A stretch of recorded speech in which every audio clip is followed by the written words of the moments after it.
से ना रुके हम, मर्जी से चले हम, बादल सा गरजे हम, सावन सा बरसे हम, सूरज सा चमके हम, स्कूल चले हम, स्कूल चले हम, से ना रुके। नमस्कार विद्यार्थी मित्रों, श्री सनफ्लावर विद्यालय तरफथी आपनु हार्दिक स्वागत है।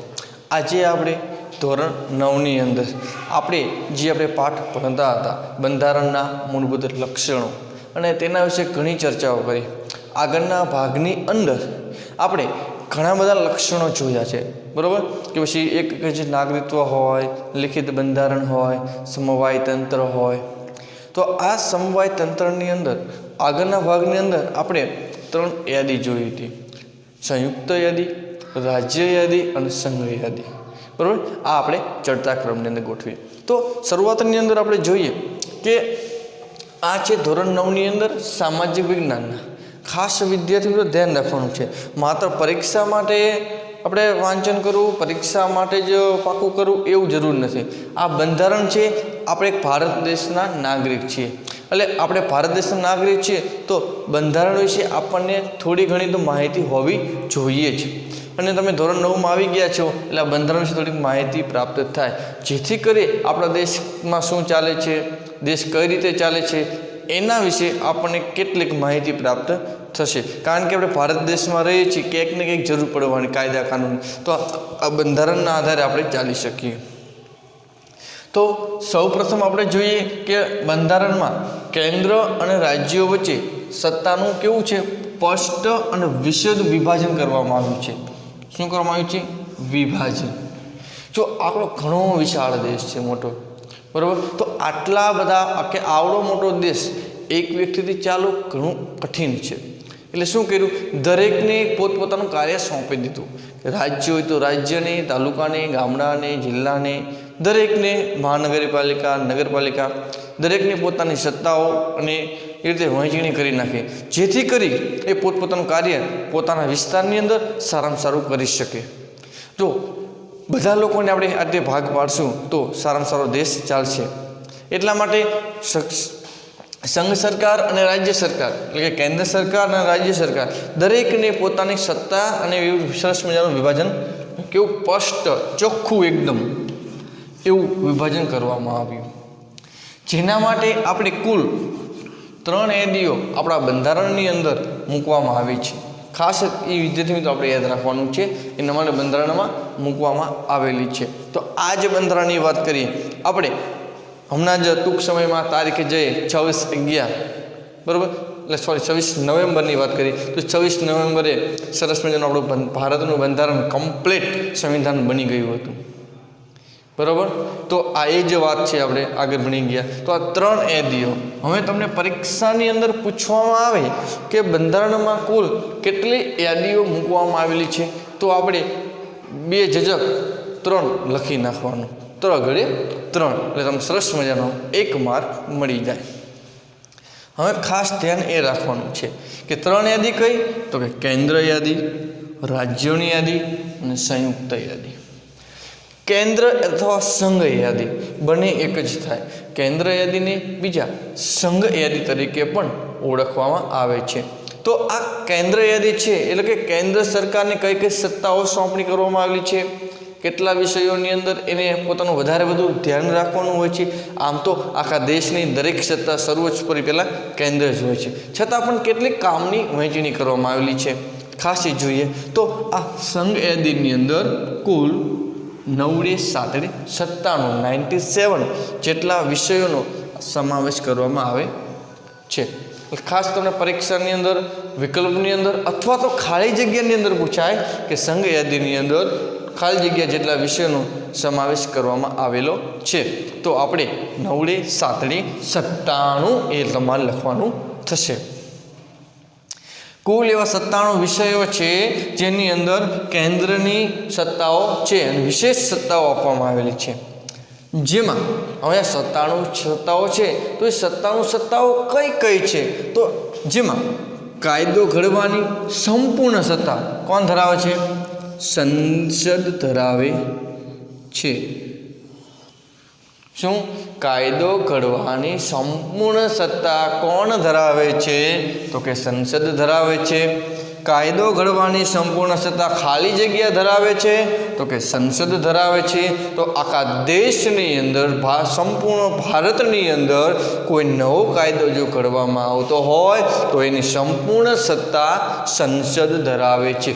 સંસદ એટલે જ્યાં લોકસભાના સભ્યો બધા ભેગા મળીને જે આપણે ચૂંટી કાઢેલા છે, ચૂંટણી દ્વારા વડાપ્રધાન, ગૃહપ્રધાન, આ બધા જે પ્રધાનમંડળો છે, અધ્યક્ષ છે, સ્પીકર છે, આ તમામ લોકો સંસદની અંદર બેસે છે, જેમાં રાજ્યસભા આવી ગઈ અને લોકસભા આવી ગઈ સંસદની અંદર. તો આ સંસદ ધરાવે છે સંપૂર્ણ સત્તા. એ તમે જાણતા હશો. સંરક્ષણ એટલે જ્યારે દેશની સુરક્ષાનો સવાલ આવે, દેશની રક્ષા કરવાનો જ્યારે સવાલ આવે, એટલે કે સંરક્ષણ ક્ષેત્રે કે પછી વિદેશ નીતિ હોય કે ભાઈ અન્ય કોઈ બાબત હોય, ત્યારે દેશ ઉપર ગમે ત્યારે કોઈ મુસીબત આવી છે તો આપણા આર્મી જવાનો, ખાસ યાદ રાખજો, આર્મી જવાનો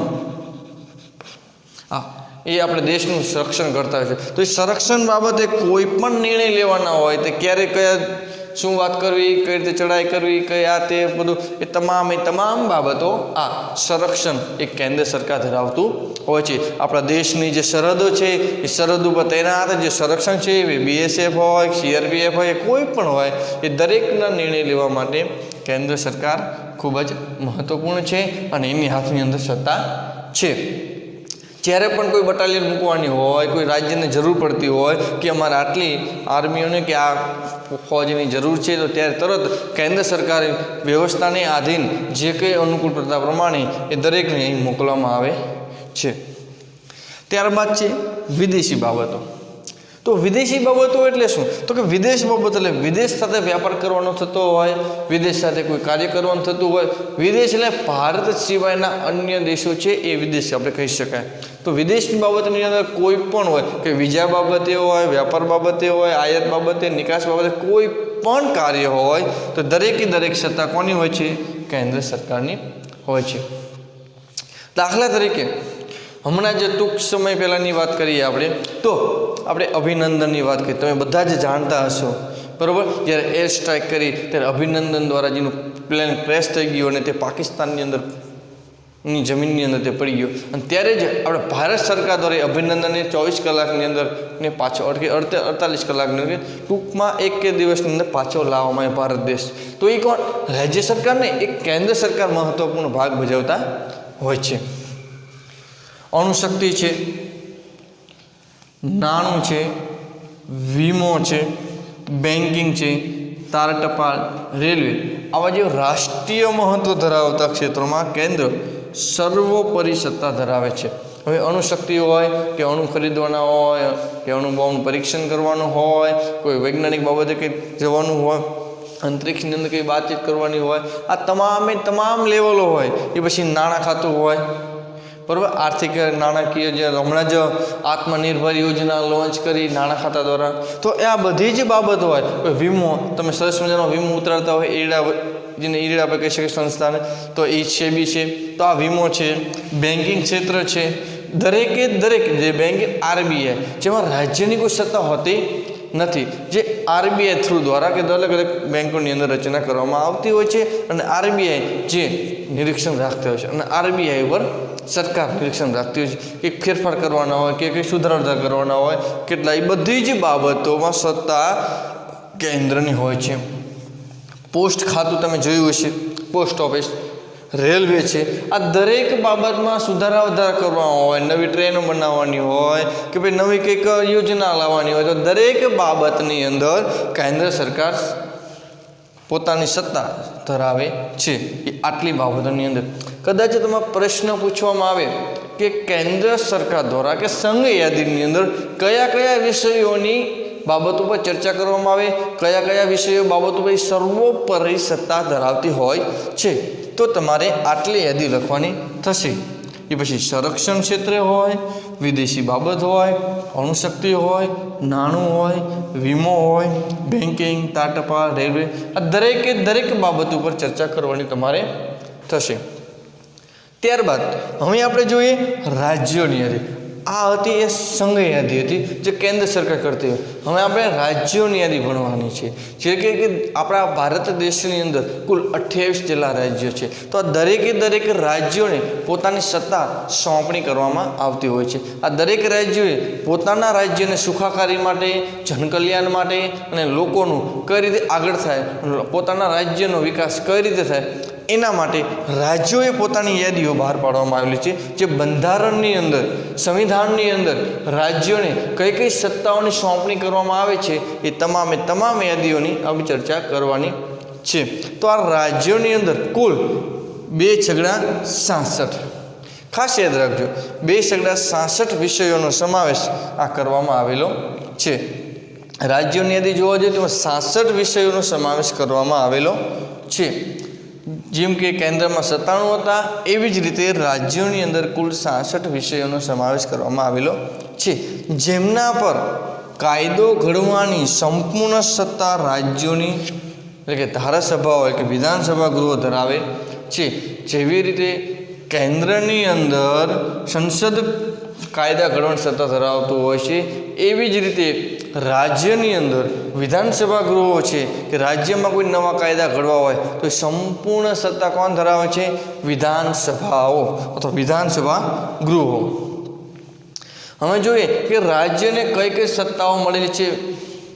તો એમાં તો કાયદો અને વ્યવસ્થા પણ માત્ર રાજ્ય પૂરતો જ લાગુ પડે, આખા દેશમાં ક્યાંય લાગુ પડતું નથી. પોતાના રાજ્યની અંદર જ જે કંઈ કાયદો ઘડવામાં આવે એ પોતાના રાજ્યની અંદર જ લાગુ પડે છે. કાયદો અને વ્યવસ્થા ક્યાંક રાજ્યની અંદર કોઈ એવા પ્રસંગો, એવા ઘટનાઓ બનતી હોય તો એમાં કંઈ કાયદામાં સુધારા વધારા કરવાની જરૂર પડે તો રાજ્ય સરકાર પોતાના વિધાનસભા ગૃહો દ્વારા લોકોના સુખાકારી માટે, લોકોના જનકલ્યાણ માટે પોતે કાયદા વ્યવસ્થામાં ફેરફાર કરી શકે અને નવા કાયદા લાવી શકે છે. દાખલા તરીકે આપણે વાત કરીએ કે હમણાં ટૂંક સમયની અંદર જે કાયદો આવ્યો, બરાબર, કે દારૂબંધીની વાત છે. દરેક રાજ્યમાં દારૂબંધી નથી, બરાબર, તો એ આપણે દારૂબંધી માટે અલગ કાયદો છે. નશા ખાતું છે, બરાબર, જે અલગ સજાઓ કરવામાં આવે, ઘણી 10 વર્ષ સુધીની પણ સજા કરી શકાય છે. એવા ઘણા બધા કાયદાઓ પસાર કરવામાં આવેલા છે. હમણાં ગુંડા તત્વોનો કાયદો પસાર કરવામાં આવ્યો આ ગુજરાત રાજ્યની અંદર. તો દરેક રાજ્યની અંદર આ કાયદાઓ પોતપોતાના રાજ્યવાર પોતાની પ્રાદેશિક બાબતોને ધ્યાનમાં રાખીને અલગ કાયદાઓ ઘડવામાં આવતા હોય છે. તો પહેલી વાત તો શિક્ષણ હોય કે સંઘ યાદીની અંદર આપણે વાત કરીએ તો દરેક રાજ્યની અંદર શિક્ષણની અંદર સુધારા કઈ રીતે કરવા, પોતાના રાજ્ય પ્રાદેશિક ભાષાની અંદર દરેક બાળકને શિક્ષણ શું આપવું, કઈ રીતે આપવું, એ દરેક બાબતોમાં રાજ્ય સરકાર અલગ કાયદાઓ કરતી હોય છે. દાખલા તરીકે આપણે ગુજરાતમાં છીએ તો ગુજરાતના શિક્ષણના કાયદા બીજા રાજ્યના કાયદા અલગ હોઈ શકે થોડાક, બરાબર. એટલે જે એ પ્રમાણે શિક્ષણની અંદર સુધારા વધારા પણ કરી શકે છે. અલગ પ્રજ્ઞા પ્રોગ્રામ છે કે પછી ભાર વગરનું ભણતર છે, સર્વ શિક્ષા અભિયાન દ્વારા છે. આવા દરેક ઘણા બધા શિક્ષણની અંદર નવતર પ્રયોગ કરવામાં આવતા હોય છે. બીજું, સ્થાનિક સ્વરાજ્યની સંસ્થાઓ. તો દરેક રાજ્યની અંદર સ્થાનિક સ્વરાજ્યની સંસ્થા હોય છે. તો એમાં કાર્ય કઈ રીતે કરવું, ગ્રાન્ટ કેટલી આપવી, શું કરવું, દરેક બાબત ઉપર આપણે રાજ્યની યાદીમાં સમાવેશ છે. એટલે રાજ્ય સરકાર એનો નિર્ણય કરે છે. કૃષિ સિંચાઈ, આપણા દરેક રાજ્યની અંદર કૃષિ, પહેલાંથી જોયું કે ભારત દેશ એ કૃષિ પ્રધાન દેશ છે. તો ખેતીવાડીની અંદર દરેકમાં વિકાસ કેવી રીતે કરવો, સિંચાઈની સુવિધા કઈ રીતે પૂરી પાડવી, એ દરેક રાજ્ય પોતાના રાજ્યની અંદર સિંચાઈમાં કઈ રીતે અલગ ફુવારા પદ્ધતિ હોય, ટપક પદ્ધતિ હોય કે પછી એને કેનલ દ્વારા કોઈ પણ રીતે સિંચાઈની સુવિધા કઈ રીતે ઊભી કરવી એ દરેક રાજ્યની હોય છે. જો કેન્દ્ર સરકાર એવું કરતી હોય, બરાબર, કેન્દ્ર સરકારનો ભાગ હોય છે, પણ જો કેન્દ્ર સરકાર બધું સંભાળતી હોય તો દરેક રાજ્યની અંદર સરખું હોય છે. તો એટલા માટે દરેક રાજ્યને જ પોતાના રાજ્યમાં પોતાની રીતે કૃષિ બાબતે નિર્ણય લઈ શકે છે. ખેડૂતોના ટેકાના ભાવ પણ પોતાના રાજ્યવાર આપી શકે છે. બધી જ વ્યવસ્થા કોની હોય છે? રાજ્યની હોય છે. આરોગ્ય છે, ભૂમિ છે, એ રાજ્યનો આંતરિક વ્યાપાર હોય, એ દરેક બાબત ઉપર રાજ્યની સંપૂર્ણ સત્તા ધરાવતી હોય છે. આરોગ્ય લેવલે પણ હોય છે, બરાબર. આશા વર્કરો હોય કે પછી આરોગ્ય કેન્દ્રની સ્થાપના કરવાની હોય, આ દરેક બાબતો પર આ ગુજરાત સરકાર સ્થાન ધરાવે છે. તમે સરસ મજાના કોરોનાની અંદર લોકડાઉનમાં તમે આરોગ્ય બાબતે બધું જોયું છે કે દરેક રાજ્યની અંદર અલગ અલગ સુવિધાઓ હોય છે, બરાબર. દરેક રાજ્ય પોતપોતાની રીતે આરોગ્યની બાબતની અંદર સુવિધા ઊભી કરતા હોય છે. ભૂમિ બાબતે કે રાજ્યની અંદર જે કે જમીનો છે, ભૂમિ છે, આ દરેક બાબત ઉપર કાયદાઓ ઘડવાના હોય કે કોઈ નવા લાવવાના હોય, એ દરેક બાબત આ રાજ્ય સરકાર નિર્ણય લે છે. જો કેન્દ્રને લાગે કે રાજ્યોમાં કાયદો અને વ્યવસ્થા પડી ભાંગ્યા છે, તો રાજ્યની સંમતિ સાથે કે રાજ્યની મરજી વિરુદ્ધ જઈને કેન્દ્ર તે રાજ્યમાં કેન્દ્રીય અનામત પોલીસ દળને મોકલી શકે છે.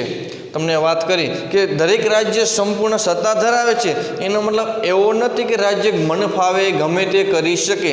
જ્યારે પણ કેન્દ્રનું સતત રાજ્ય ઉપર ધ્યાન હોય છે અને તપાસ પણ કરાવતા હોય છે, પણ જ્યારે પણ એવું લાગે કે રાજ્યના હાથની અંદર સત્તા છે, તે યોગ્ય રીતે કાયદાનું પાલન કરાવી શકી નથી, અથવા તો રાજ્યમાં કાયદો વ્યવસ્થા પડી ભાંગ્યા છે, જેમ છે મન ફાવે તે ગમે તેટલું કરી શકે છે, તો એ સમયગાળાની અંદર રાજ્યોની સંમતિ હોય તો ભલે અને રાજ્યની સંમતિ ન પણ હોય તો ભલે, તો રાજ્યની મરજીની વિરુદ્ધ જઈને પણ કેન્દ્ર પોલીસ દળોને મોકલી શકે છે.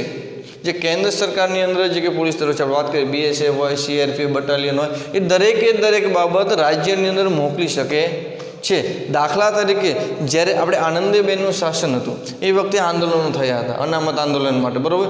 જ્યારે કોઈ કાયદો વ્યવસ્થાનો પડી ભાંગ્યા હતા એ વખતે, ત્યારે તાત્કાલિક સરકાર દ્વારા રાજ્યની સંમતિથી, ખાસ ધ્યાન રાખજો, રાજ્યોની સંમતિથી કેન્દ્ર સરકાર દ્વારા ઘણી બધી બટાલિયન મોકલવામાં આવે છે. અત્યારે લોકડાઉનમાં જ્યારે પણ જરૂર પડે ત્યારે કેન્દ્રની ટીમ આવે છે, ડૉક્ટરની ટીમ આવતી હોય અથવા તો કોઈ પોલીસ દળની જરૂર હોય તો એ વખતે પણ ટીમ મોકલે છે. જમ્મુ કાશ્મીર જેવા વિસ્તારની અંદર ક્યારેક જાય તો કેન્દ્રની ટીમ ત્યાં મોકલવામાં આવે છે. આ દરેક રાજ્યની અંદર રાજ્યની વિરુદ્ધ જ્યારે કાયદો વ્યવસ્થા પડી ભાંગે ત્યારે પણ આ કેન્દ્ર સરકાર મોકલે છે. ત્યારબાદ જોઈએ સંયુક્ત યાદી. તો સંયુક્ત એટલે શું? બંનેની ભેગી યાદી, કે કોઈ પણ કાયદા ઘડવામાં, કોઈ પણ બાબતે વિચાર કરવામાં બંને ભેગા મળીને પોતાની અનુકૂળતા પ્રમાણે અને યોગ્ય લાગે એ પ્રમાણે કાયદાઓ ઘડી શકે છે. એવા સંયુક્ત યાદીને 47 જેટલા વિષયો છે જેમાં બંને ભેગા મળીને સારું એવું સંચાલન કરી શકતા હોય છે, જેમના પર કાયદો ઘડવાની સત્તા કેન્દ્ર અને રાજ્યો બંને ધરાવે છે. તો પહેલી વાર કે જ્યારે રાજ્યમાં કાયદામાં વિવાદ કે સંઘર્ષ ઊભો થાય, ખાસ ધ્યાન રાખજો, બરાબર. જ્યારે બંને ભેગા મળે તકરાર તો થવાની, કોઈને ગમે કોઈને ના ગમે, કાયદામાં કંઈક ફેરફાર થાય તો બંને વચ્ચે કેન્દ્ર અને રાજ્ય કંઈક તકરાર ઊભો થાય, કોઈ અનબનાવ થાય કે ના આ રીતે કાયદો નહીં આમ, તો એ વખતે સર્વોપરી સત્તા કેન્દ્રની હોય છે. અથવા તો બે રાજ્યો વચ્ચે કંઈક તકલીફ પડી, બે રાજ્યો વચ્ચે કોઈ પાણી બાબતે, જમીન બાબતે, સરહદ બાબતે કોઈ તકલીફ પડી તો એ વખતે પણ કેન્દ્ર સરકાર બંનેને સમજાવીને યોગ્ય સારામાં સારો નિર્ણય લાવી શકે છે. ત્યારે કેન્દ્રનો કાયદો ચડિયાતો અને કેવો સર્વોપરી ગણે, છેલ્લે એ કેન્દ્ર કે એમ જ છેલ્લે થાય. માત્ર રાજ્યોને સંચાલન કરવા માટેની સત્તા આપેલી છે અને સર્વોપરી સત્તા હોય તો કેન્દ્ર સરકારની હોય છે. એ પછી પાણી બાબતે હોય કે અન્ય, મોટે ભાગે પાણી બાબતે વધારે થતો હોય છે. આમ સમવાય તંત્રમાં કેન્દ્રને સંયુક્ત યાદીમાં પણ વિશેષ સત્તાઓ આપી છે. આપણું ગયા ભાગની અંદર સમવાય તંત્ર જોઈ ગયા અને એ જે સમવાય તંત્રનો એક ભાગ છે. આ સમવાય તંત્રની અંદર દરેક રાજ્ય કરતાં કેન્દ્રને વિશેષ સત્તાઓ આપવામાં આવી છે. અને આ વિશેષ સત્તાઓ કઈ છે તો જોઈએ તો દીવાની અને ફોજદારી બાબતો હોય. આપણે કાયદાઓ ઘડી જાય, દીવાની કાયદા ચોરી લૂંટફાટ આવ્યા હોય, જ્યારે ફોજદારી કાયદા કોઈ મારફાડના કે પગ ભાંગી નાખવા કે અન્ય કોઈ હોય તો એ બધા ફોજદારી બાબતો હોય. લગ્ન બાબતે હોય. લગ્ન બાબતે એટલે કયા કાયદા કે એવું નહીં ગુજરાતમાં જો 15 વર્ષની છોકરી લગ્ન કરી શકાય, પણ લગ્ન બાબતે કેન્દ્ર સરકાર તો કાયદો ઘડાયો કે 18 વર્ષની દીકરી અને 21 વર્ષનો દીકરો હોય તો જ તમે લગ્ન કરી શકો છો. લગ્ન કરવાની ઉંમર બાંધી નાખી કે જો 18 વર્ષની દીકરી હોય તો તમે લગ્ન કરી શકો અને 21 વર્ષનો દીકરો થાય ત્યારે જ તમે લગ્ન કરી શકો છો. તો આ કેન્દ્ર સરકાર દ્વારા એક યાદી બહાર પાડવામાં આવી. એવી રીતે આપણે લગ્નની અંદર અન્ય કોઈ બાબત હોય તો રાજ્ય સરકાર એમાં સુધારા વધારા, રાજ્ય સરકાર 15 વર્ષ કરી શકે નહીં. છૂટાછેડા બાબત છે, પછી ભરણ પોષણ છે, શિક્ષણ છે. આપણે જોયું રાજ્ય યાદીમાં શિક્ષણ આવ્યું અને સંયુક્ત યાદીમાં પણ શિક્ષણ આવ્યું. ખાસ ધ્યાન રાખજો કે હમણાં જ આપણે નવી શિક્ષણ નીતિ આવશે, લગભગ આવતા વર્ષે કદાચ નવી શિક્ષણ નીતિ પ્રમાણે કાર્ય પણ કરવાનું થશે. તો નવી શિક્ષણ નીતિ કેન્દ્ર સરકાર બહાર પાડે આખા દેશની અંદર, પણ દરેક રાજ્યોએ શિક્ષણ નીતિને ક્યારે અમલ કરવો, એમાં સુધારા વધારા કરીને કઈ રીતે અમલ કરવો એ પણ રાજ્યોની હોય. પણ શિક્ષણ નીતિ તો આ જ તે, પણ શિક્ષણ નીતિમાં સુધારા વધારા કરીને રાજ્યએ પોતાની પ્રાદેશિક ભાષાની અંદર પોતાના રાજ્યમાં અમલ કઈ રીતે કરાવો અને શિક્ષણ નીતિ કઈ રીતે રાખવી એ દરેક પર રાજ્ય સરકાર નિર્ણય લે. તો એ રીતે બંને ભેગા મળીને સંયુક્ત યાદીની અંદર કાર્ય કરતા હોય છે. આર્થિક આયોજન હોય, જેમ કે આત્મનિર્ભર યોજના આવી તો દરેક રાજ્યને પોતાના બજેટ પ્રમાણે એ પ્રમાણે લોન આપવાનું કેન્દ્ર સરકાર કામ કરે છે. વ્યાપારિક સંઘો વગેરેનો સમાવેશ આની અંદર થાય છે, કારણ કે રાજ્યમાંથી આંતરરાષ્ટ્રીય લેવલે વેપાર કરવાનો હોય, નિકાસ કરવાનો હોય, આ દરેક બાબતો વિશે આ ચર્ચા કરવામાં આવેલી હોય છે. ગૂગલની અંદર તમે સર્ચ મારશો તો દરેકને યાદીમાં કદાચ આંકડામાં ફેરફાર પણ હોઈ શકે છે. 97 છે, 66 છે, 47 એમાં વચ્ચે કંઈક નવા ફેરફાર આવેલા છે તો ગૂગલની અંદર પણ સર્ચ મારી શકો છો. પણ પાઠ્યપુસ્તકની અંદર આપણે આપેલા છે તો પરીક્ષાની અંદર પણ આપણે આ આંકડા લખવાના થશે. ધન્યવાદ.